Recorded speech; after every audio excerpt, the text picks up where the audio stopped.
공수처가 오늘 윤 대통령에 대한 세 번째 강제 구인에 나섰습니다. 윤 대통령이 조사에 응하지 않으며 공수처는 아무런 성과를 내지 못하는 상황인데요. 윤 대통령 수사 상황 등 관련 내용 손정혜 변호사와 함께 얘기 나눠보겠습니다. 어서 오세요.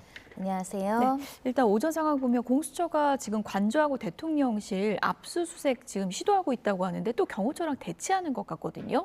뭐 지난번처럼 좀 성과 없이 돌아올 가능성이 좀 있다고 보십니까? 네.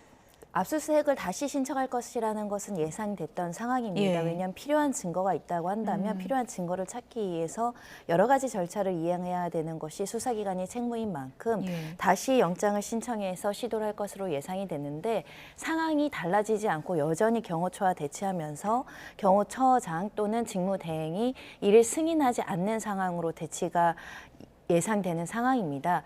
이런 경우엔 사실은 법리적인 해석이 좀 필요하지 않을까 생각이 들어서요.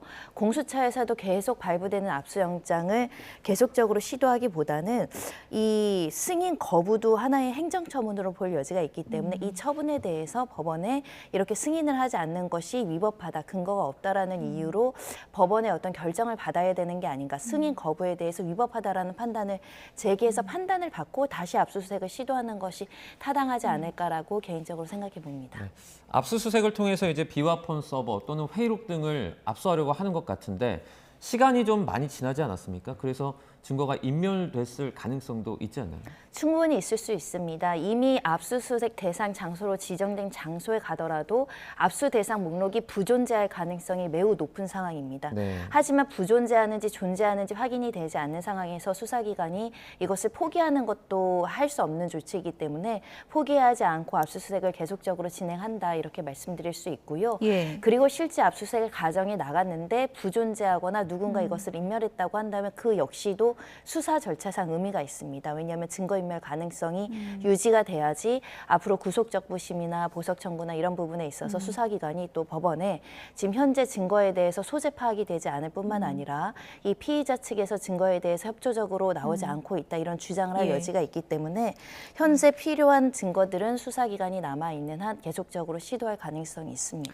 이 비화폰 서버를 이제 계속 찾는다고 하는데 예를 들어서 국회의원 끌어내라고 지시했느냐 이게 이제 핵심 관계자들하고 윤석열 대통령 진술이 좀 엇갈리고 있는 그런 상황이잖아요. 비화폰 서버를 확보하면 그런 부분에 좀 팩트 체크가 가능한 건가요? 비화폰은 보안폰이기 때문에 실질적으로 어느 정도까지 내용이 남아있는지는 저로서도 아직은 확인할 수 없지만 최소한 통화 내역은 남아있을 수 그렇군요. 있습니다. 일부 군 장성들이 국회에 나와서 내가 그날 비화폰으로 직접 전화로 지시를 받았다라고 주장하고 그런 관련 취지의 검찰의 진술이 남아있는데 그럼 이 비화폰 서버나 비화폰 자체를 확인했을 때 그 시각에 그 사람에게 전화를 발신한 내역이 있다면 진술의 신빙성을 따지기에 굉장히 중요한 자료가 될 수 있거든요. 그런 만큼 비화폰의 어떤 존재는 굉장히 높은 존재 가치를 발휘할 수 있을 것이고 그 전후로 군 장성들 이외에도 다른 사람들에게 전화를 하거나 관련된 논의를 했다라고 한다면 지금 입건되지 않은 사람 중에도 추가 피의자 대상이 나올 가능성이 있기 때문에 수사기관에서는 찾지 않을 수 없는 증거입니다. 네. 공수처가 이제 지금도 강제 구인 시도를 하고 있습니다. 오늘로써 이제 세 번째 시도인데 오늘도 윤 대통령이 응하지 않을 가능성이 높다고 봐야겠죠. 그렇습니다. 일관성을 유지하기 위해서라도 수사에 응하지 않겠다라고 이제 입장을 보일 가능성이 있고 강제 구인한다고 하더라도 거부할 것이 예상되는 상황에서 선택은 공수처에서 무력, 그러니까 실질적인 어떤 유영력을 행사해서 그 인치를 할 것인가에 대한 고민이 있을 것인데 그는 조금 무리하다라는 평가에 대한 부담이 있기 때문에 현장 방문 조사로 이제 선회에서 방문 조사의 어떤 공간을 지금 준비하고 있는 것으로 보입니다. 네. 이것마저 응하지 않겠느냐 이런 부분은 오히려 윤 대통령이 선택해야 되는 문제이고요.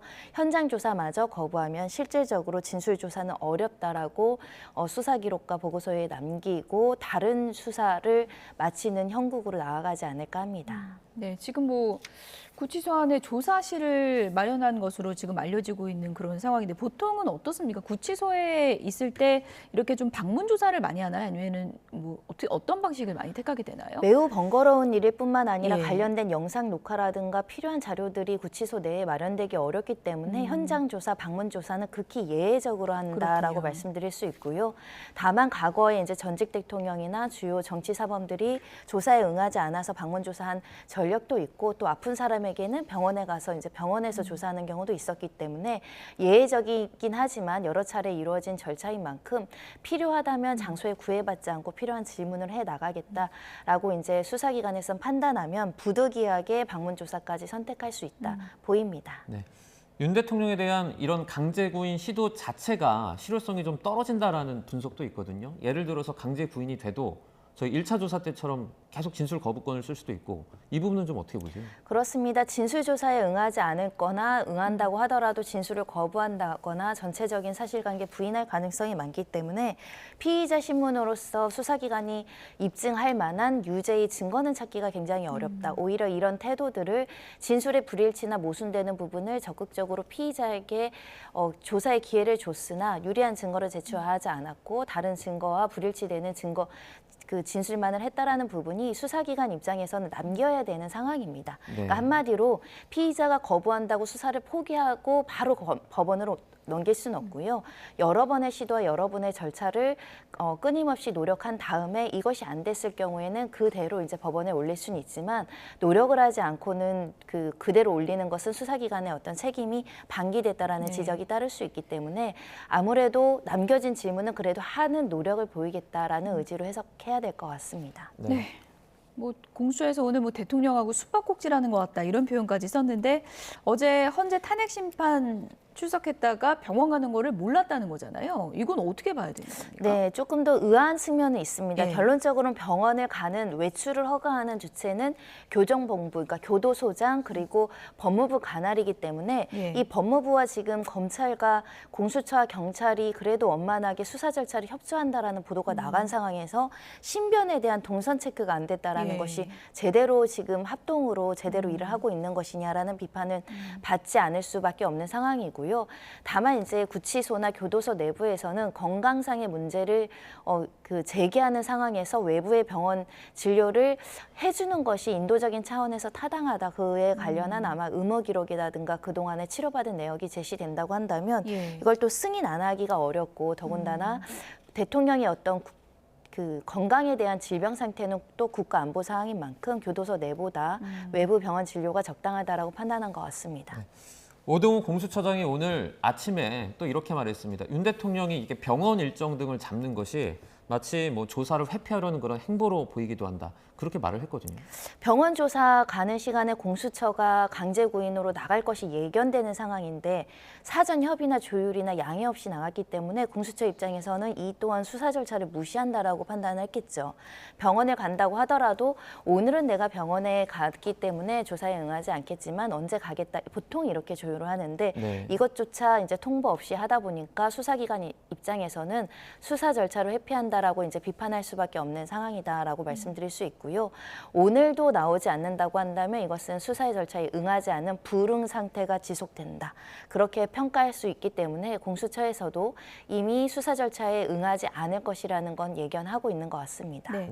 어쨌든 뭐 사흘 연속 강제 구인하고 공수처로서는 마음이 급해질 수밖에 없는 상황인데 시점이 어떻게 정리가 되는 거예요? 공수처가 언제 검찰로 넘겨야 되는 겁니까? 네, 수사 기한과 관련해서는 공수처는 이제 딱 정해서 체포적 부심 구속 관련한 그 시간을 빼고 2월 7일 정도로 구속 만료 기한을 정한 것으로 보이는데 예. 혹여라도 이 판단에 오류가 있을 가능성과 또 일을 하다 보면 막판에 어떤 변수가 생겨서 제대로 일 처리가 안 되는 상황까지 예. 고려하면 검찰 입장에선 좀 안정적으로 수일 안에 정리할 수 있도록 조금 땡겨서 가져와 달라 이렇게 이제 이야기하는 것으로 보이고요. 간혹 수사 기간의 몇 시간, 하루 차이로 이 구속 기간이 경과돼서 이제 피의자를 석방한 사례들이 간혹 나오기 때문에 네. 사람이 하는 일이다 보니 일자나 시간 계산에 가끔의 오판이 있을 수 있습니다. 공수처가 지금 한 며칠밖에 없는 거예요? 지금 2월 7일이 이제 데드라인이라고 이제 봐야 될 예. 것 같고요. 다만 이제 검찰 입장에서는 예. 10일이 주어졌다고 하더라도 10일을 다 쓰지 않고 뭐 5일, 4일 기록 검토해서 기소할 수도 있는 부분이기 때문에 하루 이틀의 차이를 중대한 사건인 만큼 시간적 판단 오류로 기소를 못하거나 석방하는 일이 있진 않지 않을까라고 생각해 봅니다. 네. 말씀해주신 2월 7일이 이제 중간에 한번 10일 연장을 받아야지 총 20일로 되는 거잖아요. 그럼 중간에 그 연장 신청이 혹시 반려되거나 안 될 수도 있습니까? 그런 경우는 거의 없습니다. 수사의 필요성이 인정이 되고 지금 대대적으로 피의자에 대한 수사가 제대로 이루어지지 않는다는 점은 법원에서도 인식하고 있기 때문에 구속 수사를 위한 수사기간이 연장이 필요하다라는 점은 받아들여질 가능성이 100%입니다. 네. 어쨌든 윤석열 대통령이 지금 상황은 헌재 탄핵 심판에만 이제 적극적으로 나가서 또 입장을 밝히고 있는 상황이고 공수처 조사는 외면하고 있는 그런 상황인데 만약에 이거 검찰로 넘어가면 검찰 조사는 받을까요? 어떻게 보십니까? 그것도 이제 지켜봐야 될 것 같습니다. 일단 공수처법상 관련해서 수사의 주체가 되지 않는다는 것이 대통령 측의 주장이고 이 주장은 기소되고 이후에도 수사 절차의 위법이 있다라고 주장을 하면서 수사권 논쟁을 벌일 가능성이 있는데 이런 주장을 하면서 중간에 이 절차에 적극적으로 임하면 또 절차의 하자가 치유된 거 아니냐. 그 점이 있다고 하더라도 수사 절차에 임했기 때문에 그런 주장은 실익이 없다. 이런 판단이 이를 가능성이 있기 때문에 비슷하게 공수처 검찰 수사에 대해서 회피하는 전략을 취할 수도 있습니다. 하지만 현재로서는 또 대통령 입장에서는 그 다음으로 가장 중요한 절차가 구속적부심과 보석청구이거든요. 근데 구속적부심과 보석청구도 수사 절차에 적극적으로 협조하고 법원 절차에 적극적으로 협조할 것을 담보해서 사실은 결정이 나올 수 있는 부분들이 있습니다. 그러니까 재판도 안 나오고 수사도 안 나오는 피의자를 석방해주기는 법원으로서는 굉장히 부담스럽기 때문에 그를 위해서라도 나머지 수사 자체의 변경, 그러니까 검찰이 수사의 주체가 됐을 때는 그래도 절차는 협조하겠다라는 태도로 임할지 약간 양날의 검날처럼 이걸 선택하면 이게 불리하지만 이걸 선택하면 이게 불리한 다면적인 상황에서 변호인들과 적극적으로 협의하지 않을까 합니다. 네. 윤 대통령이 실제 공수처 수사는 불응하면서 탄핵 심판에는 참여를 하고 있잖아요. 그럼 지금 상황이 예를 들어서 공수처에 불응했던 점이 탄핵 심판에도 영향을 미칠 수 있나요? 보통의 경우에는 우리가 박근혜 전 대통령 탄핵 심판 사건에서도 박근혜 전 대통령이 수사 절차에 적극적으로 임하지 않고 협조하지 않은 부분을 헌법 질서를 수호할 의지가 미약하다라고 이제 판단을 내렸습니다. 네. 그렇기 때문에 지금 수사를 제대로 받지 않고 진술을 거부한다거나 하는 부분들은 모두 다 대통령에게는 헌법 질서라는 것은 수사기관이 나와서 수사받으라고 하면 일반 국민들은 수사의 대상이 되고 수사기관에 출석할 의무가 있죠. 이게 헌법 질서입니다. 우리의 기존 질서를 존중하느냐 안 존중하느냐는 뭐 큰 거대한 문제를 얘기하는 게 아니라 수사 받으러 나와 하면 받으러 가는 게 우리가 질서를 존중하는 거 아니겠습니까? 네. 그런 관점에서도 탄핵 심판 절차에서도 불성실한 태도를 보이는 것은 대통령에게는 유익하지 않을 것 같습니다. 탄핵 심판 얘기로 좀 넘어가 보면 문영배 이제 권한대행이 대통령에게 이제 직접 질문한 두 가지에 이제 주목할 수밖에 없는데 하나는 국회의원 끌어내라 지시했느냐 이거 하고 또 하나는 비상입법 기구 예산 쪽지 이 건넨 거 맞느냐 이 두 가지거든요. 이 두 가지가 어떤 점에서 중요하길래 질문이 갔을까요? 내란죄 또는 내란 행위 그리고 헌법 위반의 결정적인 부분이죠. 국회의원은 헌법기관인데 영장 없이 체포하라는 지시는 영장주의에 반할 뿐만 아니라 국회의원의 신분의 독립성도 해칠 뿐만 아니라 국회의원의 의결권 행사를 저지하는 행위이기 때문에 이 모든 것이 헌법기관의 기능을 정지시키는 행위를 한 사실이 있는지에 대한 질문이고요. 구체적인 행위를 물었지만 결국 헌법기관을 무력화하라고 지시를 했습니까? 라는 거로 받아들여야 될 것 같고요. 헌법기관을 무력화시키는 국회의 입법권을 무력화하면 대체 기관이 있어야 하잖아요. 그거를 이제 비상입법기구라는 이름으로 설립할 계획과 그에 대한 예산 편성을 지시한 바가 있느냐는 실제로 국회의원들의 의결 행사를 불가능하게 하고 자의적으로 행정 권한이 입법권까지 만들려는 기구를 설정하려고 했다라는 소위 말하면 독재의 시도라고 해석할 수 있는 중요한 질문이기 때문에 두 개의 질문은 직접 대통령에게 들어야 함에도 불구하고 수사 자료로 나타나지 않으니까 아주 필요 최소한도의 질문만 당일했다라고 보이고요. 그날 좀 눈여겨 보실 게 그러니까 당사자 신문을 하겠다라고 재판관께서 이야기했을 때 차 변호사가 오늘은 신문에 대해서 예상되지 않지 않았습니까 하면서 이의 제기하는 절차가 있었거든요. 네. 하지만 증거조사 절차에 당사자 신문이 이미 헌법재판소에 예정이 되어 있고 과거 준비기일 때 당사자 신문 할 수 있다라고 이야기를 했었기 때문에 그 주장에도 불구하고 즉석에서 서로 조율되지 않은 질문이 나간 겁니다. 그래서 앞으로 대통령이 계속적으로 출석할 때는 실시간으로 예고되지 않은 재판관의 질문에 응답해야 되는 부담이 발생할 수 있습니다. 그런 만큼 대통령 측에서도 어제 재판 참석 이후에 여러 가지 여론의 동향을 살펴봐야 하지 않을까 합니다. 윤 대통령이 모든 의혹을 이제 부인하면서 부정선거 관련된 얘기도 했습니다. 그러니까 직접적인 증거가 있는 건 아닌데 뭐 팩트체크 확인 차원이었다 이렇게 말을 했거든요. 어떻게 보셨어요? 그 자체는 어떻게 보면 이 부정선거가 실존한다라고 믿는 사람들, 부정선거를 밝혀야 된다라는 사람들에게는 대통령이 이렇게 직접 변론할 정도로 굉장히 중대한 사유임에도 불구하고 이 주장이 받아들여지지 않는 부분이 있기 때문에 개헌까지 선포했구나라는 정당성을 확신하게 하고 확고하게 하는 주장이 될 여지가 있지만 네. 부정선거라는 실체가 없거나 이것은 기존 시스템 안에서만 해소해야지 이렇게 극단적인 조치를 해서는 안 된다라는 생각을 가진 사람에게는 실체와 증거 없이 헌법재판소에서 근거 없는 주장을 많이 한다라고 생각할 여지가 있겠죠. 특히 부정선거 주장은 처음 제기된 게 아니라 이미 수년 동안 오래전부터 다수의 주체들이 선거 때문에 주장을 해왔고 관련된 재판과 수사기관이 수사한 것만 하더라도 굉장히 많습니다. 그걸 뛰어넘는, 그러니까 대법원 판례를 뛰어넘는 근거를 제시할 수 있느냐, 그 부분이 고민이 되지 않을까 합니다. 어쨌든 뭐 윤석열 대통령이 현재 적극적으로 나가서 이제 본인의 이제 입장을 밝힌다고 하니까요. 이 부분도 이제 관심이 쏠리고 있는데 제가 좀 궁금한 건 이런 뭐 관련자들의 엇갈린 진술이 나오고 할 때 이제 헌재가 수사기관이 아니기 때문에 이 팩트체크나 진실 여부를 어디까지 헌재가 이거를 좀 파헤치거나 들여다볼 수 있는 겁니까? 모두 다 오랜 기간 법조계에서 판사로 생활했던 예. 분들이죠. 진술의 신빙성을 평가하는 논리와 경험칙은 모두 다 법과 양심에 따라서 다년간의 경험으로 하는 것이기 때문에 배치되는 진술이 있을 때 그 사람 말이 진짜인가 거짓말을 하는가는 객관적으로 드러난 객관적인 사실에 대한 평가. 두 번째는 관련 다수의 사람들이 진술하는 것과 배치된다고 한다면 누가 더 증명력 있게 구체적이고 일관된 주장을 하는지 여부. 세 번째, 허위 진술을 통해서 도모하려고 하는 동기, 이런 것들을 구체적으로 살펴볼 가능성이 매우 높은데 현재로서는 만약에 대통령이 나는 국회 의결이 있은 이후에 나는 국회에 이 배치된 병력을 철수하라고 지시를 했습니다라고 주장을 하시지 않았습니까? 그에 대한 어떤 정황 증거, 이에 대한 증인, 참고인들을 제시할 수 있어야 이 진술의 신빙성이 높아지겠죠.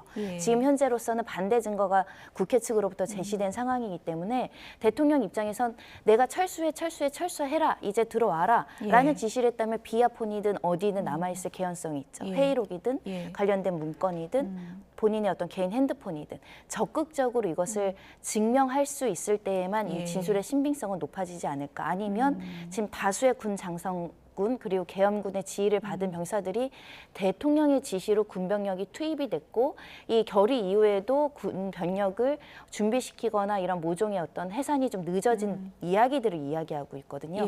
이걸 탄핵하려면 객관적인 증거 또는 정황 증거라도 제시할 수 있어야 할 것 네, 같습니다. 어쨌든 그러니까 수사의 결론과는 별도로 헌재 자체에서 탄핵 심판에서 나오는 증거들을 토대로 재판관들이 판단을 하게 될 것이다. 이렇게 보면 네, 되겠군요. 주장의 신빙성을 판단하는 게 판사들의 역할입니다. 법정에서는 다수 당사자들이 서로의 입장을 위해서 거짓말을 많이 주장하는 경우들이 익숙한 판사들이 누구 말이 진실인지는 이제 관련된 증거로서 판단하지 않을까 합니다. 네. 윤 대통령 수사 상황 관련해서 저희 알아봤습니다. 손정혜 변호사와 함께했습니다. 고맙습니다.